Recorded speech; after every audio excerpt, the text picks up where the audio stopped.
Welcome to another episode of the CPG Guys podcast.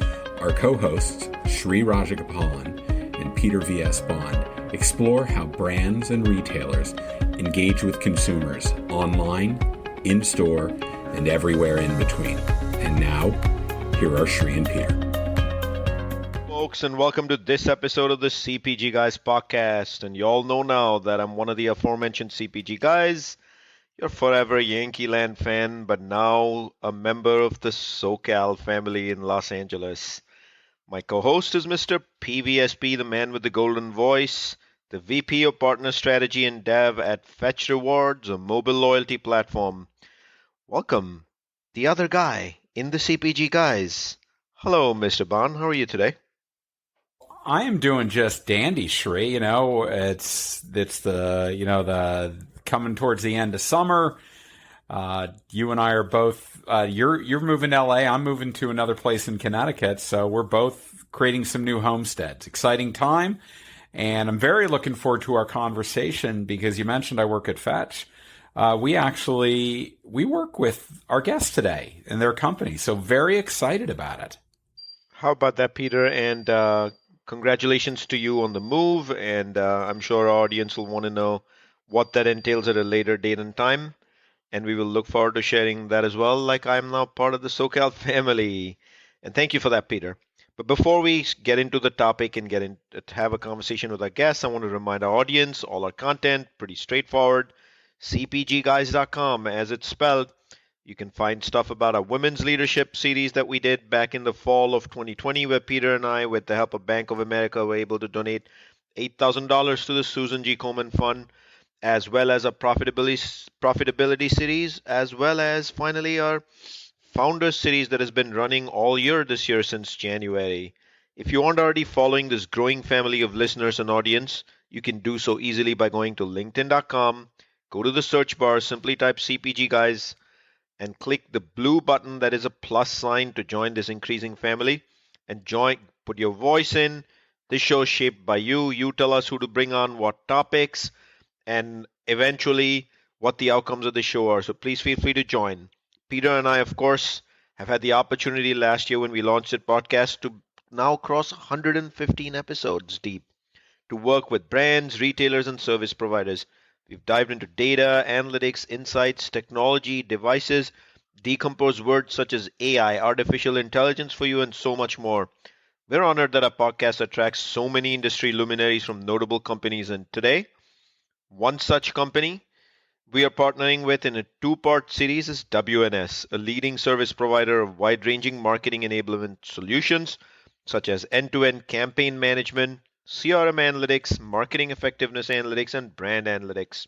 Their analytics services enables clients and professional services companies to develop a better understanding of their consumers and customers and provide insight-based decision support. Please join Peter and me in welcoming to the podcast Sinan Gurman, SVP of Data and Analytics based in Dallas, Texas, and a former home of mine. Hey, Shri. Hello, Sinan. And Seema Kashyap, Director and Practice Leader of Marketing Analytics, all the way from India, I believe. Sinan and Seema, how are both of you today? Excellent. Thank you for having us, Shri and Peter. Great to be here. Yep, doing great, Shri, and excited to be with you guys today. Awesome. Now, before we start the questions and we take a deeper dive for the benefit of our audience who multitasks and loves to see which companies and services you all represent, tell us more about WNS's marketing and advertising solutions and a brief overview of what each of you do for the company and your teams. Sure. Thanks, Shri. I can do that. Of course, you can find more about our data and analytics services at www.wns.com/winning-with-insights. Again, that's wns.com/winning-with-insights.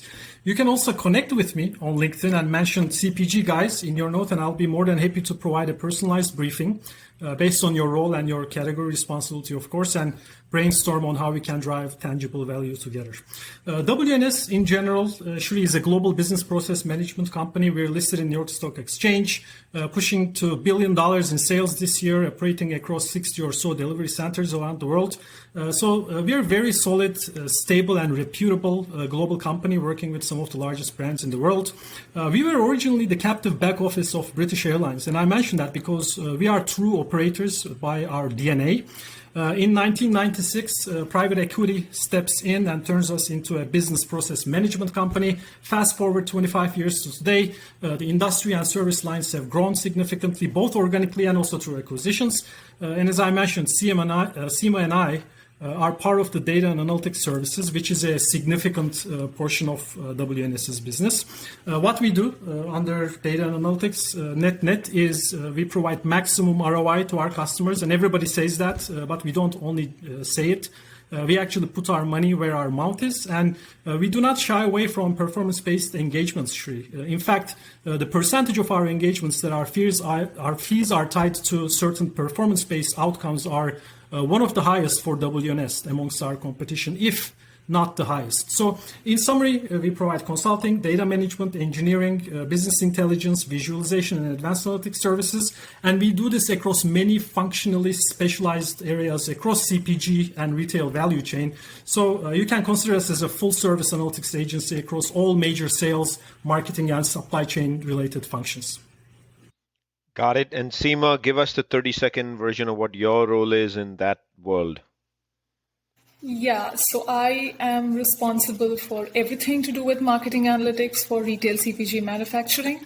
Been with WNS for about 8 years now, and prior to that in the consumer insights business for about 8 to 10 years. So fantastic. That's my role. I do incubation. We nurture small accounts till they become big, and I pass it on to the delivery team. Got it, Seema. Congratulations on the 8 years at WNS, and thank you for that introduction, Sinan. And so, of course, for the benefit of our audience, we'll include hyperlinks to the site addresses you mentioned, Sinan, in our episode digital liner notes of the podcast. And so let's jump right in. And I'm going to go where no man has gone before. Just kidding. I'm going to jump into segmentation and personalization, two buzzwords. But to those in marketing, this is a breath of fresh air and oxygen, because this is the world, segmentation and personalization, increasingly more personalization. What do those words mean to WNS in terms of creating those emotional connections, bringing the consumer needs and the moments together? And what do you do in terms of helping brands activate on this particular aspiration, Seema, of segmentation and connecting it to personalization? Thanks, Shri. I love this question. So when it comes to understanding consumer needs and leveraging them to uncover revenue opportunities, this is indeed a sweet spot for us. And when it comes to CPG business, we know there are very heavy investments done in primary research, right? Like brand track, usage and attitude studies, household panel, concept product tests. A ton of investments go into primary research, and large companies do this for 30, 40, 60 countries at individual market levels. Since this is at a country level, this often becomes a hurdle when you want to read larger data points. At WNS, we leverage such disparate data sets. We bring them to comparable scale so that you can add, you can read them together and do some meta-analysis. We harmonize to answer, questions at regional and at a level that is a cluster of markets. One such study we had done for one of the largest beverage manufacturers in the world, we had to understand what are the drivers for the classic CPG problem, right? Recruitment versus frequency. So here we first zoomed out to contrast the needs that drive recruitment versus the needs that drive frequency between two large clusters, let's say the America and the EU cluster. Now, through statistical techniques, we were able to understand the drivers in terms of product attributes, consumption moments, day part, accompaniments, location, functional payoffs, and all the vitals that help creating that brand message and promise. Once this is done at a high level for that cluster to maintain consistency, that is what you choose. And then we zoom in into each market within that cluster and map the consumer cohorts and what that local field would be like. What are the dimensions within each of these attributes? Provide sensorial map, like a day in the life of the consumer. And this becomes an input to a creative brief, which then enables the last mile activation.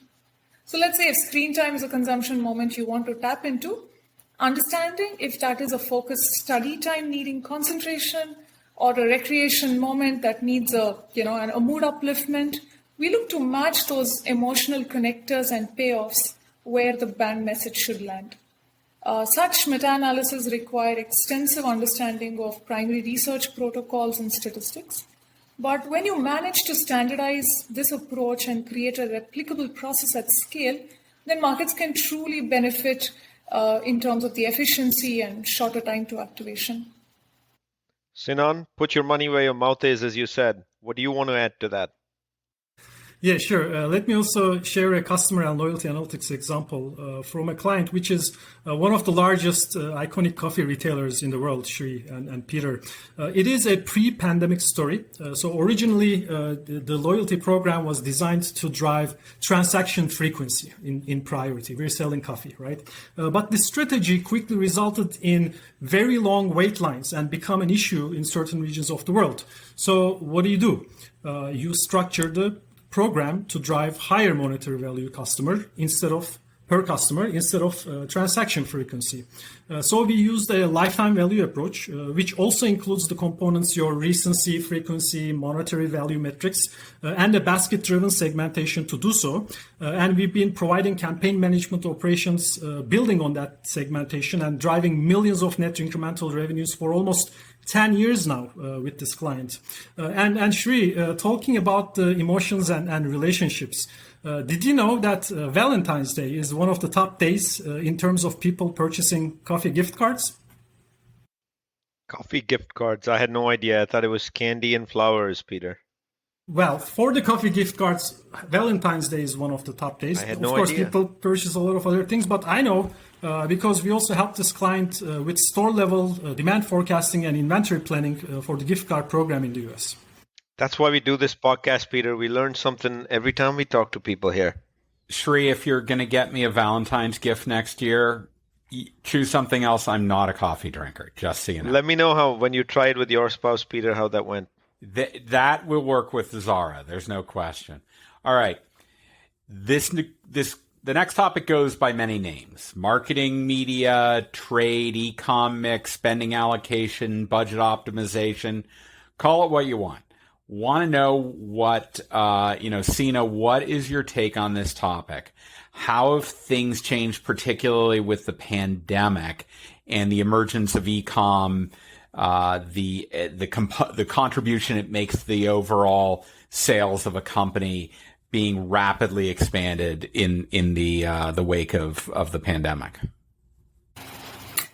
Thanks, Peter. So typically when we focus on deciphering ROI on marketing spends and understanding incremental revenue, the classic modeling techniques do not always incorporate what we call the principles of the path to purchase. So at the end of the day, you have the sales and the marketing congruence, which continues to be elusive. So what we do before getting into measurements is we take a step back and map out the path to purchase. We try to understand the intermediary drivers that lead to a sale. Now, when I say intermediary drivers, these could be consumer awareness, share of mind, distribution, right? Some companies call it the 3 A's: affinity, accessibility, affordability. It's important to understand how to influence each of these intermediate drivers independently. And of course, their interrelationship with sales. So if your short-term objective is to just drive awareness, you should know which tactic delivers the highest ROI. If your goal is to increase distribution, what should I do to maximize my ROI? So in one case for a tea manufacturer, global tea manufacturer, we were able to point out that driving distribution was a function of relative price difference between the client's own two brands.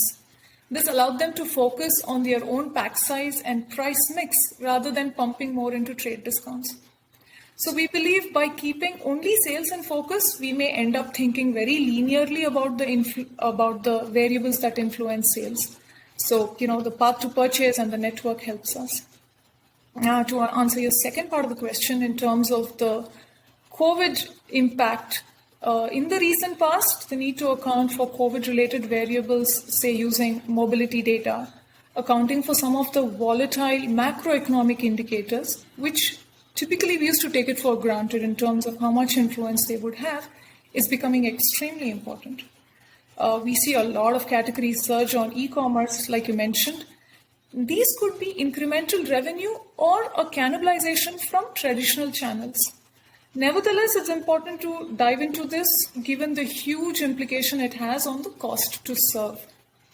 The dynamics of media, promotion, and cross-channel impact for e-commerce sale is a problem that we are attempting to solve. The nature of measurements and data available is, in US, it's significantly better than in some of our other markets. Having said that, traditional channels still make the majority of the spend. For example, investments in TV and print are quite substantial. All right. I see Mr. Sinan laughing over here when you said TV and print. So I'm going to put him on the hot seat to put his money where his mouth is yet again. And I'm going to jump right into that comment on print and TV. So given, Sinan, based on what Seema said, print media is still one of the largest spends. What would you say about the future of print media and what does it mean to optimize the spend? Yep. So great question, Shri. Let's face it, right? We all know there is so much waste in print and mass media, and we also know that they're not going anywhere anytime soon. For example, those weekly circulars, right, that we receive from the retailers, they've been one of the largest marketing spend for one of our leading grocery retail clients in the United States. And we're talking about hundreds of millions of dollars here. Because there are a lot of people who actually use these weekly circulars while planning for or during their shopping trips. But on the other hand, we knew a significant portion of these circulars, maybe over 40%, went directly from the mailbox to the trash can. So the question was, which ones and how can we eliminate this waste without losing sales or profits? And by the way, I mean, for those who have experience working with United States Postal Service, know that it's very expensive to manage these circulars at the household level. So there are zip code level operational constraints that we also needed to work with.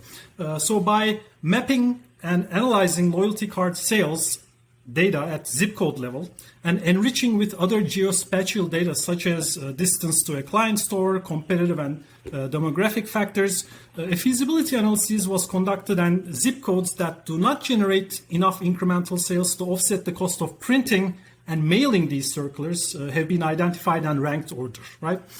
So while, of course, there are quite a lot of exceptional zip codes in our country, you can probably guess that most of these zip codes were relatively higher income, less intense from a competitive retailer perspective, and also relatively far away from our client store locations. We then designed a test and control structure to measure the impact on sales and margin for the zip codes that weekly circulars were cut.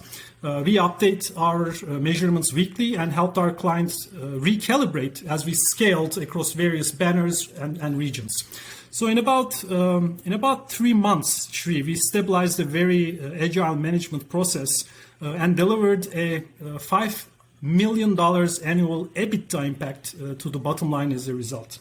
So I think yes, they're there to stay, but eventually, they will probably ease out over time. Shri, I heard the term geospatial. Oh, I'm getting excited. I love this. Okay. But Peter, you know the rule, Peter. You use the term, you got to decompose it first. Well, I think that should be up to our guests since they're the one who brought it up. You are correct, Peter. Yes, yeah. That's your very next Sinan, question, I guess. Why don't you give us the breakdown of geospatial?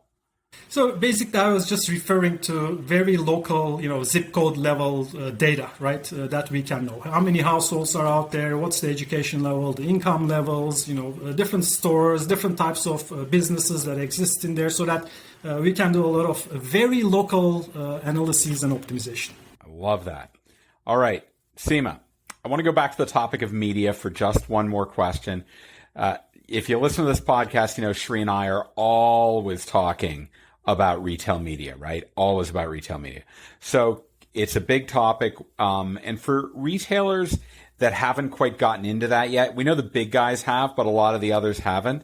What, from your perspective, are kind of the first step for those retailers to get on board what is increasingly a quite lucrative monetization mechanism and one that can help drive their sales? Yep, where people go, ads follow. And COVID has driven more people today to digital shelves than ever before. So monetizing media assets is here to stay. Now, the retailer's own website, of course, offers an audience with an intention to buy. They're already receptive to ads, and it's a brand safe environment, right, to advertise. So it opens up for a level of personalization of ads that was never possible in store before. We should expect some shifts from spending from trade deals to programmatic, from in-store to online. But overall, for the retailers that are not on this bandwagon, there is a huge incremental revenue, both from endemic and non-endemic suppliers. Manufacturers have a lot to gain from this as well. With newer solutions around off-site marketing, as we approach to a cookieless world, manufacturers can extend their reach to customers when they are not shopping on your retailer's website as well by leveraging the retailer's first-party data. So today, a retailer can operate like a publisher, monetize media assets, and monetize their first-party data. On your second part, Peter, what does it mean in terms of paving the road for this? Well, first, there is navigating the extremely complex ad tech world and getting the right partner on board. So from ad tech to data, ad operations to ad sales, each service line needs to complement the other. And today, often, although very specialized, this business has a lot of fragmented players. This means more handoffs, more margin cuts, and at the end of the day, less net revenue and compromised efficiency for the retailer. So having a partner that can do this service end-to-end makes a lot of sense. Secondly, getting your consumer profiles and preferences all in one place. So we're talking of the classic customer 360. You can power through to create segments, create profiles all in one place. This allows you to do great targeting and most importantly allows for attribution. The third is your programmatic proposition. So, today if you're doing trade deals, if you are getting your advertisements in a more traditional format with flat rate cards, and if you want to move gradually to a more programmatic proposition where it's much more automated, it is important to understand, which part of your media assets are going to be reserved buys, which will be private or which would be open auctions. Of course, you're going to do this keeping your consumer experience at the heart of it. You don't want to be a billboard of all kinds. So you will see that the CPM, this is the cost per mile or what your yield in terms of how much you can monetize, is absolutely intricately tied to your data and targeting capabilities. So it becomes even more crucial to have a tech agnostic partner that can unlock the immense possibilities with your data, as well as they can network with agencies and exchanges out there. WNS happens to be one of them. How about that, huh? WNS happens to be one of them. And with that, Sinan will give you the challenge of decomposing for our audience interesting applications in the areas of artificial intelligence, machine learning, and new age data assets for both the brand side and the retail side. Sure, sure. Actually, we have a very relevant success story with one of the largest global beverage CPG client of ours. We co-created an emerging brands and trends tracking platform with them. As Seema mentioned earlier, right? There's no shortage of data sources in the fingertips of large CPGs today. Point of sale, primary market research, product and ingredient databases are just to name a few. And social media listening and generating insights around emotional sentiment, food and beverage pairings, consumption occasions have emerged in the not so distant past, but we see they become a commodity very quickly, right? Everyone does social media listening today. The differentiation and real value comes from integrating social media data and insights into other relevant data sources and driving actionable insights for various user groups. Not only we are continuously listening to consumers on social media and identifying emerging brands and food and beverage ingredient trends, but we also integrate this data to various other value-added data sources like the POS, like the mergers and acquisitions databases, other market research such as Mintel, specialty food, beverage blogs, etc., etc. So there are three key user groups who are heavy users of this kind of artificial intelligence and machine learning powered platform in our client organization. Brand and marketing teams are obviously the heaviest and most frequent users. They want to know about what consumers talk about their brand, their competing brands. The new product development and R&D groups use it for inspiration in new ingredients and packaging types. And finally, when those emerging brands that we identified are starting to hit point of sale in significant scales, then the strategy and mergers and acquisitions group is very interested about knowing about them, right? So we're listening across the world in real time, and from an artificial intelligence and machine learning perspective, the taxonomy that we co-created with our client is very differentiating, right? The relationship between the words and what they mean and what we're tracking for. It's an ever evolving human in the loop artificial intelligence and machine learning process in which potential emerging brands or ingredients are identified by the algorithms and then they get finalized by a human expert in the loop before our tracking starts. Good one. Especially I love the part where it says finalized by a human expert in the loop before tracking starts. So, Seema, it's my perception that the term customer 360 is used way too loosely and broadly in this industry. So I'd love to get a perspective from you on how WNS is committed to delivering customer 360 and what has been your learnings on this topic. I couldn't agree more. It's an extremely unequal world out there when it comes to consumer 360. Let me give you an example. We started out with a large grocery retailer on this journey. Their CRM program needed a massive cleanup. We are talking about tens of millions of customers who have loyalty card but don't use them, versus those that have too many cards but not linked to the same customer. We are aware of such problems. So our first step was consolidate the data, migrate it into a cloud infra, and create a unique customer ID based tagging. Once we hit this first success, and we had to do it as a pilot, we thereafter triangulated the different forms of tender that is being exchanged by consumers. We saw the loyalty base was inflated by over 20%, and almost 8 to 10% of consumers who were loyal were not tagged so. Now, this meant leakages downstream on all your campaign activations. So consolidating this paved the road for personalization. We could then start doing some fantastic basket analysis and accurate measurement with the test and control for the campaign lift. Our earnings with partner and affiliate programs improved as well, which added to the bottom line. So we see, despite the different levels of maturity in an organization, the consumer 360 agenda needs no further selling anyway. But there is an inertia to make that change and to get off the ground. So our learning is, do this in successive sprints, make pilots work wonders, show evidence, and then scale it up. I recall the work we did for one of the largest trade body in US. on the customer lifetime value. The different business units within the company were dealing with the same customer, not knowing how much business he gave in a different pocket. In the process of bringing this vision to life, we apparently streamlined their business process, we got them better subscription rates and increased data collection, and these were only collateral benefits. Amongst retailers where there is no loyalty program, well, the increased online purchase behavior is getting in more first-party data. For offline purchases, today we see data from Scan and Go, from in-store Wi-Fi or your store app, tender and card information, expanding the store catchment data.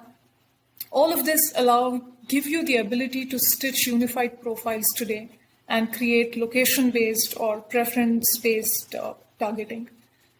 No, so as we move forward, right, and as we shift gears to cross-device targeting and cross-device attribution, you can truly begin to make your dollars work better for you and not overwhelm the same consumer with excessive campaigns and ads.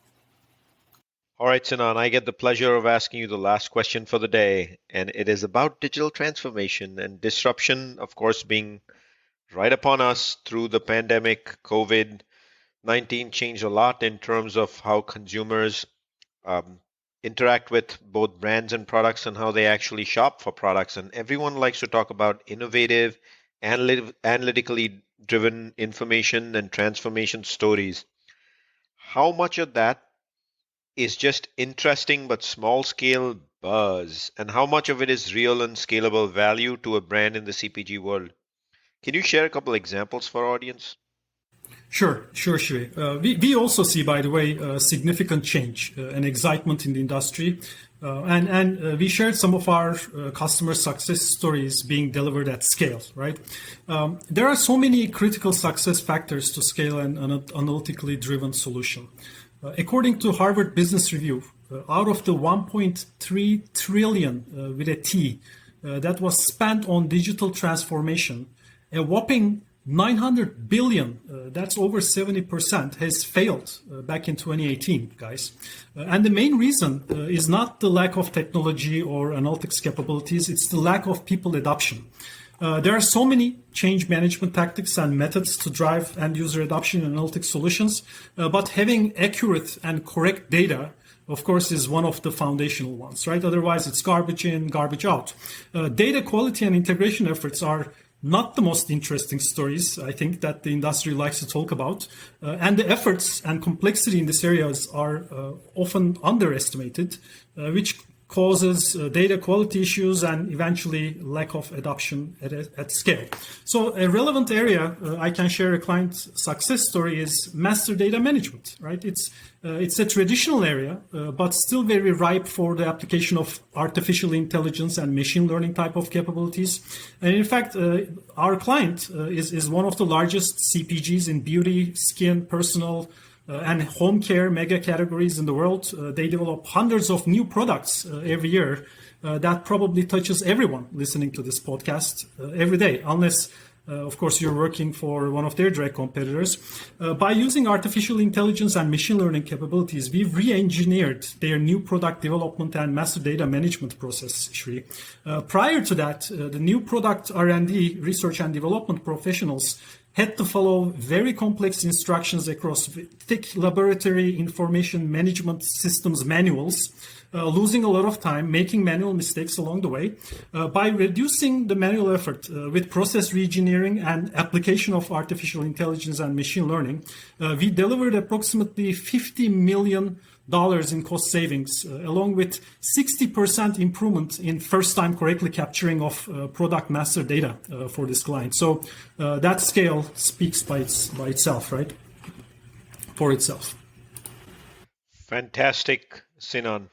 What a great set of answers to our questions today, Peter. So much value, power-packed episode on what WNS does in the space of analytics and shaping outcomes for brands and as well as for retailers. A ton of examples in the process. You know, we love having a conversation, as Peter likes to say, how the sausage is made here on the CPG guys. And I feel that's what we kind of hit today, Peter. What do you think?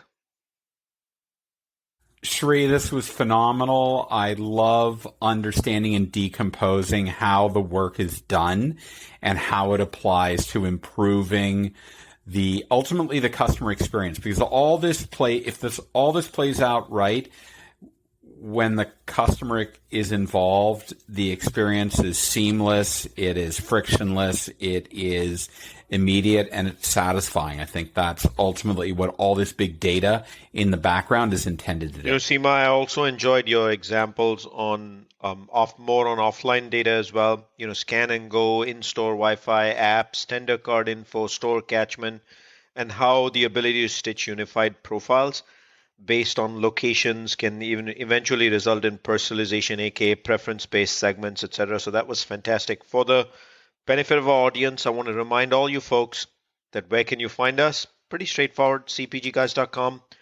Join this growing family of listeners, which you can do easily by going to linkedin.com, search bar on top, simply type CPG Guys, hit the blue plus button, which is follow, become part of the dialogue, become part of the positive transformation in the industry for the consumer goods ecosystem over here.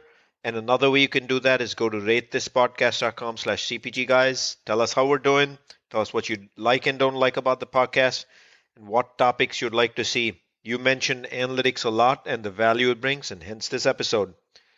Seema and Sinan, thank you so much for joining us today. Thank you for having us. It was a fantastic conversation. Yeah, thank you. We're looking forward to watching many more episodes, guys. Cheers. Thank you, folks. Mr. Bond, as always, a pleasure doing this week over week with you.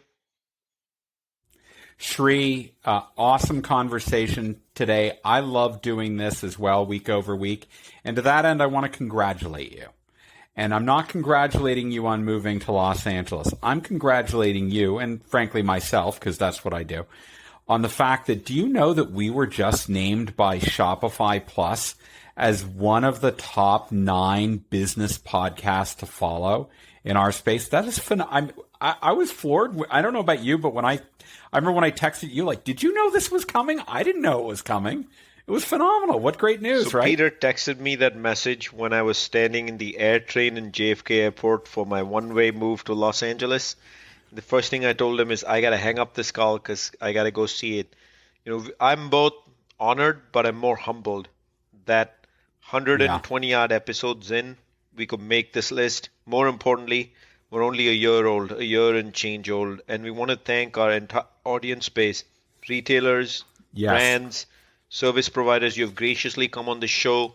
You've been part of industry transformation. You've shaped the conversations on the show, and more importantly, we continue to hope to give back to the industry and be part of this transformation for the purpose of the consumer and all our gracious retail ecosystem partners who actually get product to the consumer at the end of the day. So thank you to all of you. Thank you to Shopify Plus for naming us one of the top 9 business podcasts to listen to. We're definitely honored and humbled. No debate here. With that, for our audience, see you soon in another episode of the CPG Guys.